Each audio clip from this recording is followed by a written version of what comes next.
Level 1, the bedroom coder. You are 13 years old, sitting in a dark bedroom while the rest of the house is asleep. Your desk is not impressive. It is a scratch table, a cheap chair, a second-hand laptop that sounds like it is about to take off, and a notebook filled with app names nobody has ever heard. At school, people talk about sports, parties, and what they want to be when they grow up. You do not say much, because your dream sounds strange even to you. You are not trying to be popular. You are trying to make a machine obey you. At 2:17 a.m., you watch your first tiny program finally run after 37 error messages.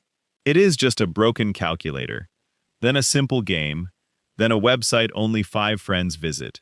There is no money, no investor, no team. Your first users are cousins, classmates, and strangers who click once and disappear. But something has changed. For the first time, you understand that code is not just homework, it is leverage.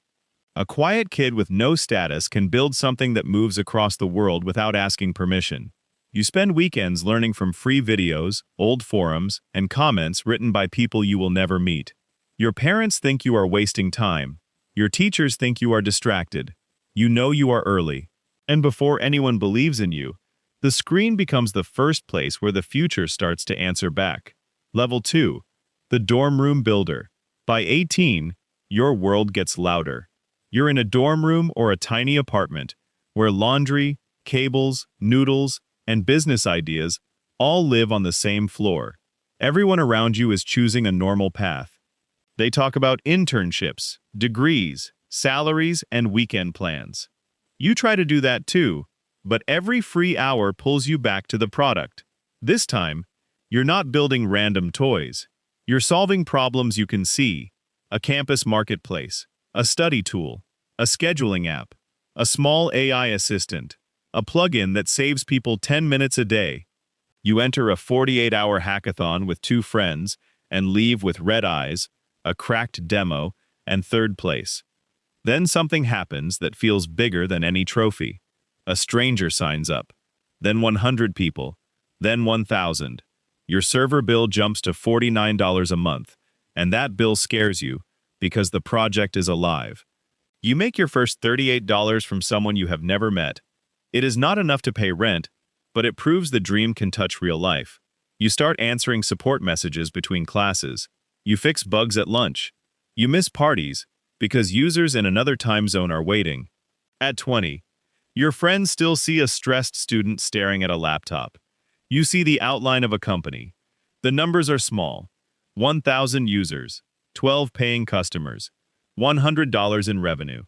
But the feeling is enormous, because the idea has escaped your bedroom. Level 3. The first-time founder.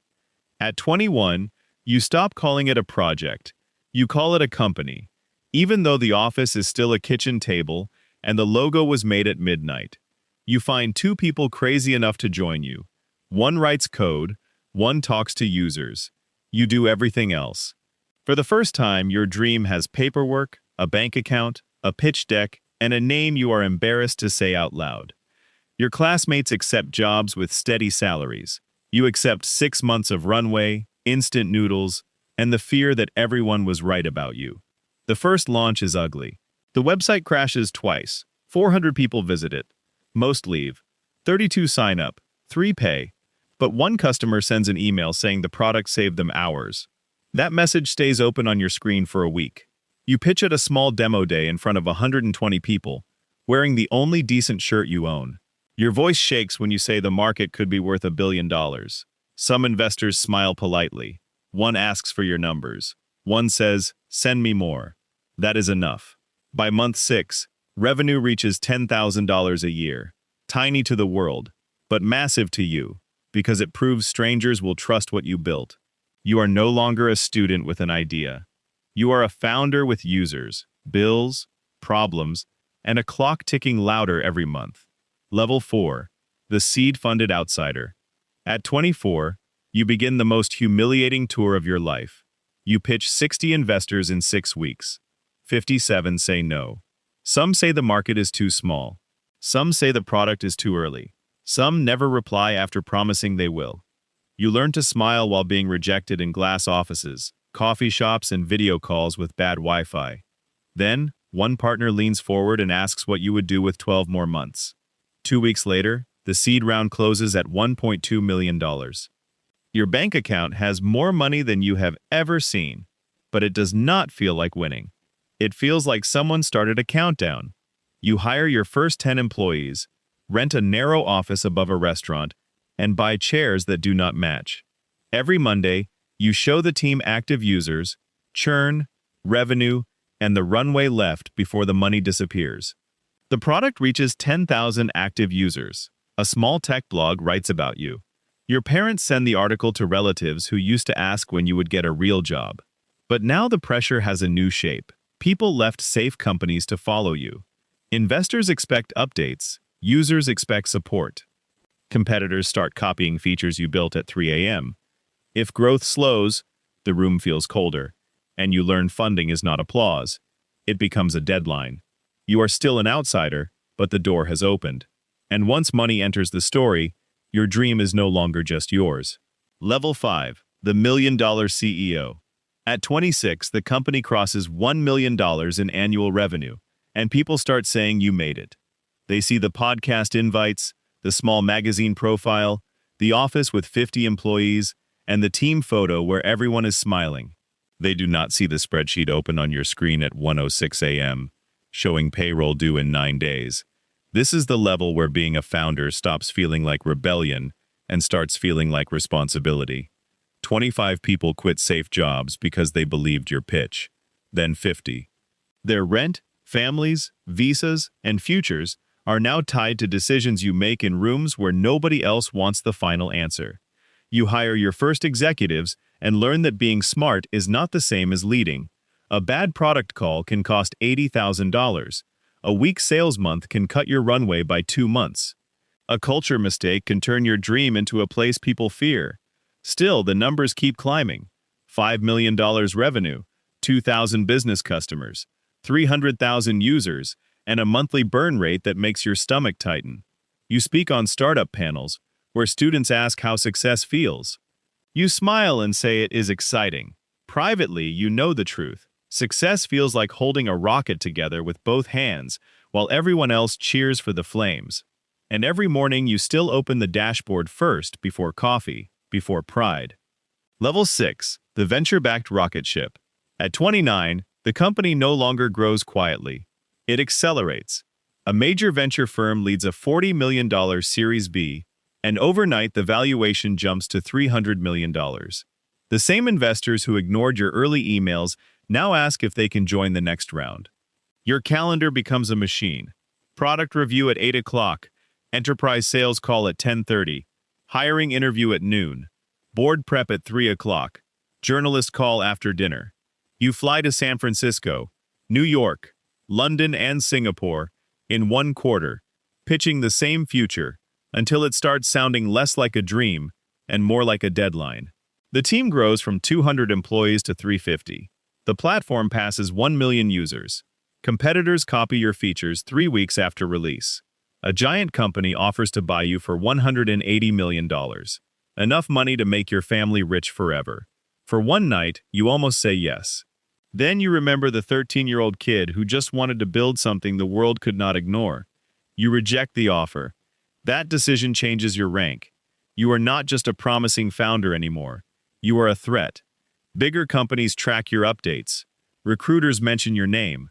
Customers ask if you will still exist in 5 years. Investors call you bold, but bold also means exposed. The rocket is moving faster than ever now, and for the first time, you realize speed can feel almost identical to falling. Yet each dashboard points upwards, daring you to hold controls tight. Level 7. The Unicorn Founder. At 32, the number appears in a headline. Your company is valued at $1 billion. People call it a unicorn, as if the last 11 years were magic instead of bugs, rejections, payroll scares, and nights when you almost quit. The investors who once passed now ask for coffee. The journalists who ignored your launch now call you a visionary. Inside the office, there are 800 employees, 3 floors, security badges, meeting rooms named after planets, and a wall showing 10 million users. Outside, Competitors study every update you release. Startups copy your language. Big companies mention you in strategy meetings. Your name becomes a shortcut for ambition. But this rank is not peaceful. When growth slows from 12% a month to 7, people panic. When you change one price, customers react. When you miss one board target, the room goes quiet. You wanted the world to notice you, and now it does not look away. New graduates wear your company hoodie like it means something. Your parents stop asking about backup plans. Yet you remember the dorm room floor, 12 paying customers, and being invisible. The company is no longer just your invention. It is a machine with salaries, rumors, rivals, believers, and expectations. You have reached a rank most founders only dream about. But the reward is strange. The higher you climb, the less room there is. Level 8. The Billionaire CEO. At 36, the bell rings on IPO morning, and your life becomes a number moving across a screen. The company opens at an $18 billion market cap. Your founder stake is 12%. On paper, before lunch, you are worth $2.1 billion. Reporters call it overnight success, and you almost laugh because overnight took 23 years. Your face appears beside rich lists, stock charts, and headlines your old classmates send to each other. But the strangest part is not the money, it is access. Presidents want briefings. Fortune 500 CEOs want partnerships. Celebrities want meetings. Funds managing hundreds of billions ask what you think the future will look like. You can buy houses, jets, islands, and art. But the real luxury is that powerful people now wait for you. The company has 4,000 employees, 50 million users, and offices in 12 countries. A single product change can lift small businesses or crush them. A privacy decision can make governments call. A bad quarter can erase billions in market value before dinner. You wanted to build technology, but now technology has made you a public figure. Employees quote your old dorm room interview. Critics watch every sentence. Fans treat your success like proof that they can escape ordinary life. At night, after the parties and cameras, you still check the dashboard alone. The billionaire rank is real, but it does not feel like an ending. It feels like standing on a glass floor above the world you helped create, still moving, rich beyond imagination, and responsible for more than you ever dreamed. Level 9. The Tech Empire Legend. By 45, people no longer describe you as the founder of one company. They describe you as a force. The first product that made you famous is still alive, but now your name sits behind AI labs, robotics startups, education platforms, energy systems, satellites, and funds backing younger founders. Your net worth moves between 40 billion and 100 billion depending on the market, but the number matters less than reach. One decision from your empire can change how classrooms teach, how factories hire, how doctors diagnose, and how millions of people spend their day. You have 80,000 employees across companies, advisors in 3 continents, and a calendar where prime ministers, scientists, CEOs, and critics all want the same thing: attention. Some people call you a genius, some call you too powerful. Some say your tools gave them a business, a job, a voice, or a chance to learn from anywhere. Others say you moved too fast and made the world depend on systems it barely understands. The legend rank is not clean applause. It is influence so large that praise and blame arrive together. You give billions to scholarships, climate projects, research, and founder grants. But even generosity becomes a headline. At events, young entrepreneurs repeat your old lines. In boardrooms, rivals build strategies around what they think you will do next.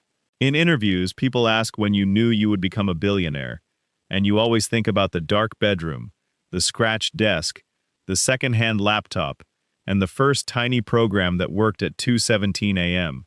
That was the real beginning. Not the IPO, not the rich list, not the private jet waiting outside. The empire began when nobody was watching, and you kept building anyway.